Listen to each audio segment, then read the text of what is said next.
Hi all எல்லாருக்கும் வணக்கம். இதான் ஆடி கடைசி வெள்ளி அன்றைக்கி எடுத்த வீடியோ. அன்றைக்கி குலதெய்வம் கோயில் போகலாம் ஃபேமிலி அப்படின்னு ஒரு பிளான் இருந்தது. ஸோ அதனால் ஏர்லியராக எழுந்திரிச்சு எல்லாருக்குமே முடிச்சுட்டு கிளம்பியதுக்கு ரெடி ஆகிடுச்சு. ரொம்ப நாள் ஆச்சு குலதெய்வம் கோயில் போய் ஆல்மோஸ்ட் 3 months கிட்ட ஆயிடுச்சு. பங்காளி ஒருத்தவங்க இறந்ததுனால 3 months போகக்கூடாது அப்படின்னாங்க. அதனால் போகலை. இன்றைக்கி தான் வந்து ஃபேமிலியாக கிளம்புறோம். அம்மனுக்கு வேப்பிலை மாலை சாத்துறான் அப்படின்னு சொல்லிட்டு மாடிக்கு வந்திருந்தேன் வேப்பிலை பறிக்கிறதுக்காக. காலையில் அந்த வெயிலில் பார்க்கும்போது அவ்வளோ ஒரு மாதிரி ப்ளசண்ட்டாக இருந்தது.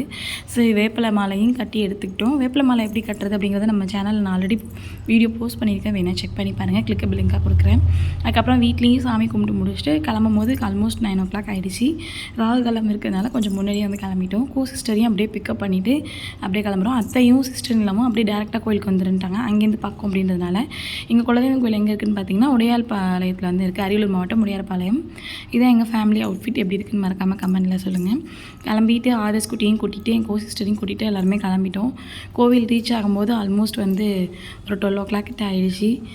அப்போ தான் அபிஷேகம் முடிஞ்சு இது அலங்காரம் பண்ணிக்கிட்டு இருந்தாங்க. அது இல்லாமல் மாவிளக்கு போடுறவங்க இது பொங்கல் வைக்கிறவங்க எல்லாமே வச்சுட்டு இருந்தாங்க.